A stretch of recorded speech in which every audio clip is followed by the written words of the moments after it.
سلام و عرض ادب خدمت عزیزانی که ما رو دنبال میکنن. امروز میخوام از مهمترین مسائلی که توی شخصیت انسان خیلی تأثیر ویژه واقعا داره صحبت کنم. مسئله‌ای که میخوام خدمتتون بگم بسیار مسئله کلیدیه و خیلی تاثیرگذاره در شخصیت انسان و اونم مسئله عزت نفسه. خب با اومدن خیلی از مسائل و اینکه انسان‌ها بسیاری از کارهاشون رو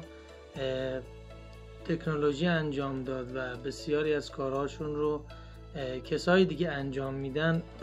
گاهی اوقات قدرت‌ها و استعدادهای خودشون رو فراموش میکنن و اون پیشرفتی که باید شاید از خودشون نشون نمیدن و در نتیجه فکر میکنن که استعدادهای کمی دارن و فکر میکنن که یک خلأ بسیار بزرگی در شخصیتشون ایجاد شده، اما واقعیت این نیست و اون این است که شما در مقابل حوادث قرار نگرفتی و بسیاری از استعدادهای انسان در حالت اضطرار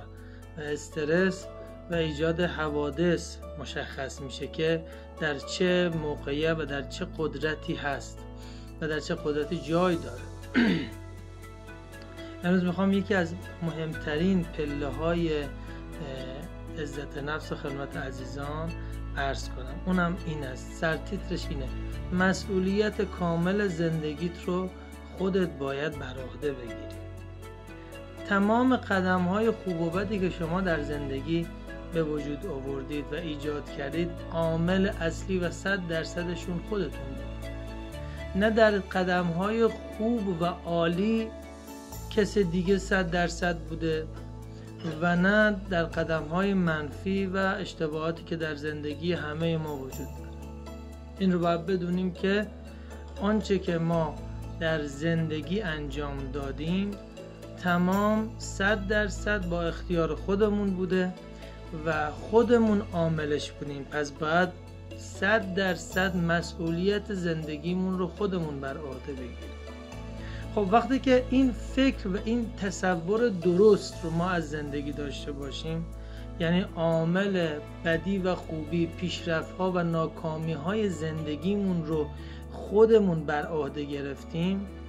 پله بعد اینه که میگیم خب با اختیار خودم یه کاری خراب کردم، هیچ عیبی نداره، همه ما تو زندگیامون اشتباه میکنیم، حالا با اختیار خودم اون کار رو درست میکنم. من پسرفت کردم، من ورشکسته مالی شدم، اشتباه کردم، اعتماد کردم به شخصی که چکش برگشت خورد، اشتباه کردم، اعتماد کردم به شخصی که فکر میکردم اون آدم امانتدار خوبیه، امانت پول هامو در اختیارش قرار دادم و اون به من خیانت کرد. خب من این اشتباه خودم رو میپذیرم، از حالا به بعدش درستش میکنم و به فکر درست کردن اون فضا قرار میگیرم. اما اگر مسئولیت زندگی خودتون رو خودتون انتخاب نکنید، یعنی همیشه مقصر افراد دیگه بدونید، از اینکه چرا تو دانشگاه قبول نشدم به خاطر پدر و مادرم، از اینکه چرا فارغ التحصیل نشدم به خاطر پدر و مادرم بوده، از اینکه مثلا چرا فلان کار اشتباه انجام دادم دوستان بودن، هی دنبال مقصر بگردیم،